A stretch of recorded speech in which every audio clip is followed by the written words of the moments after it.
এবার আমরা জাহাঙ্গীর সম্পর্কে পড়ব। দেখো, জাহাঙ্গীরের মা কে ছিলেন যোধাবাই, বাবা কে ছিলেন আকবর। জাহাঙ্গীরের স্ত্রী কে কে?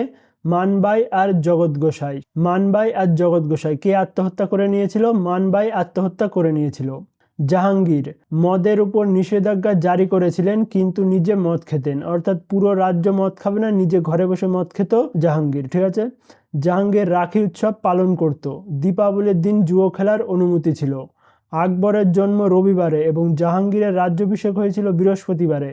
এই দুদিন পশু হত্যা করা যাবে না, অর্থাৎ রবিবার বৃহস্পতিবার গরু ছাগল কিছুই কাটা যাবে না। জাহাঙ্গীরের ছেলে খুসরো বিরোধিতা করেছিল জাহাঙ্গীরের বিরুদ্ধেই। খুসরো গিয়ে আশ্রয় নিয়েছিল অর্জুন দেবের কাছে। অর্জুন দেব খুসরোকে আশ্রয় দিয়েছিল বলে জাহাঙ্গীর অর্জুন দেবকে মেরে দিয়েছিল। অর্জুন দেব কে ছিল? 5 নম্বর শিখ গুরু ছিল অর্জুন দেব। শুধু এটুকুই মনে রাখো, 5 নম্বর গুরু অর্জুন দেবকে কে মেরেছিল? জাহাঙ্গীর মেরেছিল। 1615 সালে মেবার সম্পূর্ণরূপে জয়লাভ করেছিল। দেখো, আকবরের স্বপ্ন ছিল মেবার জেতা, সেই স্বপ্নটা পূরণ করেছিল কে? জাহাঙ্গীর। যে মেবার পুরোপুরি জিতেছিল কে? জাহাঙ্গীর। তখন মেবারের রাজা কে ছিলেন? অমর সিং। জাহাঙ্গীরের সময় মেবারের রাজা কে ছিলেন? অমর সিং। ঠিক আছে। এবার দেখো, জাহাঙ্গীরের আর একটা পুত্র ছিল খুররাম। এই খুররামকে বলেছিল দক্ষিণ ভারত জয়লাভ করতে এবং দক্ষিণ ভারতের শ্রেষ্ঠ মালিক অম্বরকে হারাতে।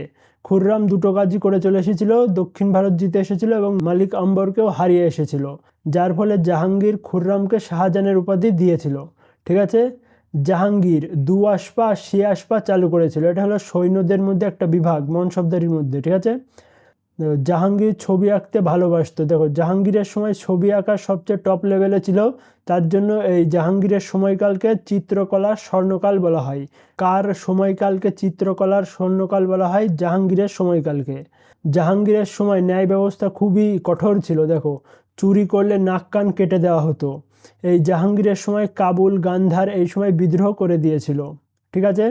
তারপর দেখো, জাহাঙ্গীর শের আফগানের সাথে যুদ্ধ করেছিল। যুদ্ধ করে শের আফগানকে মেরে দিয়েছিল। মেরে দেওয়ার পর তার স্ত্রী, অর্থাৎ শের আফগানের স্ত্রী মেহেরুন নিশাকে রুকাইয়া দাস হিসেবে নিয়ে এসেছিল। রুকাইয়া কে ছিল? আকবরের প্রথম স্ত্রী, যে ছিল আকবরের কাকার মেয়ে রুকাইয়া, ও দাসী হিসেবে নিয়ে এসেছিল মেহেরুন নিশাকে। ঠিক আছে। আর শের আফগানের আসল নাম কি? আলীকুলি বেগ। এটুকুই মনে রাখো। জাহাঙ্গীর শের আফগানকে মেরে তার স্ত্রী মেহেরুন নিশাকে রুকাইয়া দাস হিসেবে নিয়ে এসেছিল। দেখো, নওরোজ উৎসবের দিন জাহাঙ্গীর প্রথম মেহেরুন নিশাকে দেখে এবং জাহাঙ্গীর মেহেরুন নিশাকে দেখে প্রেমে পড়ে যায়, যার ফলে জাহাঙ্গীর মেহেরুন নিশাকে একটা উপাধি দেয়। কি উপাধি? নূরে মহল উপাধি দিয়েছিল। জাহাঙ্গীর কাকে নূরে মহল উপাধি দিয়েছিল? মেহেরুন নিশাকে। জাহাঙ্গীর মেহেরুন নিশাকে বিয়ে করবে সেটা ঠিক করে নেয়। যখন মেহেরুন নিশা নূরে মহল উপাধি পায়, তখন তো মনে মনে মেহেরুন নিশা বলছে, তুমি তো এখনো আমার রূপের বাহার দেখুনি, দেখবে তো বিয়ের দিনে। দেখো, 1611 সালে মেহেরুন নিশার সাথে জাহাঙ্গীরের বিয়ে হয়। সেই দিন মেহেরুন নিশা এমন সাজা সেজেছে, সেটা দেখে জাহাঙ্গীর মেহেরুন নিশাকে বলে যে তুমি তো নূরে মহল না, তুমি তো নূরে জাহা, ওয়ার্ল্ড ফেমাস। সেই উপাধিটা দিয়েছে। তারপর থেকে এই মেহেরুন নিশার উপাধি হয় নূরে জাহা। তাহলে নূর জাহার আসল নাম কি ছিল? মেহেরুন নিশা। কার স্ত্রী ছিল?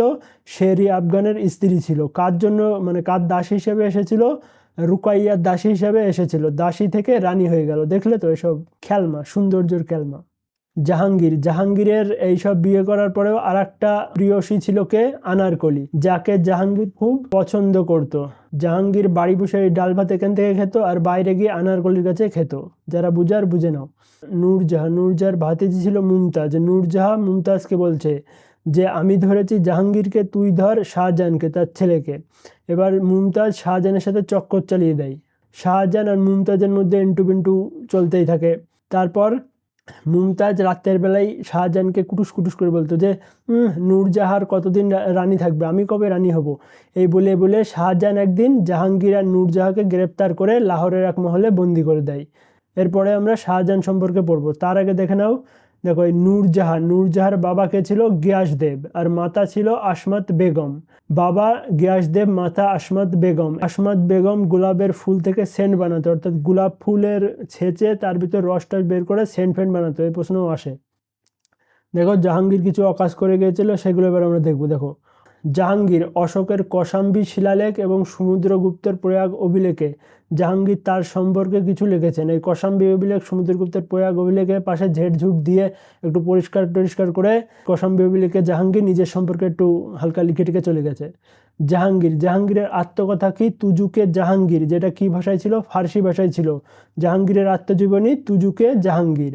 নূরজাহা, দেখো নূরজাহার বাবা কে ছিল? গিয়াসদেব। এই গিয়াসদেবের মকবরায় প্রথম সাদা মার্বেলের প্রয়োগ করা হয়েছিল। প্রশ্ন আসবে যে প্রথম সাদা মার্বেলের প্রয়োগ করা মকবরা কোনটা ছিল? সেটা ছিল গিয়াসদেবের মকবরা। জাহাঙ্গীরের মকবরা কোথায়? লাহোরে। নাক কান ফোটানোর পরামর্শ দিতেন জাহাঙ্গীর। 1609 সালে জেমস প্রথমের দূত ক্যাপ্টেন হকিন্স জাহাঙ্গীরের দরবারে আসেন। আসার কথা ছিল আকবরের দরবারে, কিন্তু আকবর তখন মারা যায়। এই ক্যাপ্টেন হকিন্স জাহাঙ্গীরের দরবারে এসে বলেছে যে আকবর মহান, আকবর বাদশাহ, তোমার মতো রাজাই হয় না, তুমি তোমার চর্চা সারা দেশে। এবার যা এরকম বলছিল, তার মধ্যে জাহাঙ্গীর বলছে এই থাম, বাবা মরে গেছে, আমি এখন রাজা, আমার নাম জাহাঙ্গীর। তারপরে ক্যাপ্টেন হকিন্স চুপচাপ মুখ বন্ধ হয়ে দাঁড়িয়ে থাকে। তারপর জাহাঙ্গীর এত কথা তার বাবার সম্পর্কে শুনে ক্যাপ্টেন হকিন্সকে একটা ইংলিশ খানের উপাধি দিয়ে দেয়, ইংলিশ খান। তাহলে ইংলিশ খান কার উপাধি? ক্যাপ্টেন হকিন্সের উপাধি। কে দিয়েছিল? জাহাঙ্গীর দিয়েছিল। তারপরে আসে টমাস রো। এই এসে জাহাঙ্গীরের প্রশংসা করে, জাহাঙ্গীর মহান, জাহাঙ্গীর বাদশাহ, তোমার চর্চা সারা দেশে। তারপর জাহাঙ্গীর একে ব্যবসা করার ছাড় দিয়েছিল, টমাস রোকে। ঠিক আছে, প্রথমে ক্যাপ্টেন হকিন্স, তারপর টমাস রো।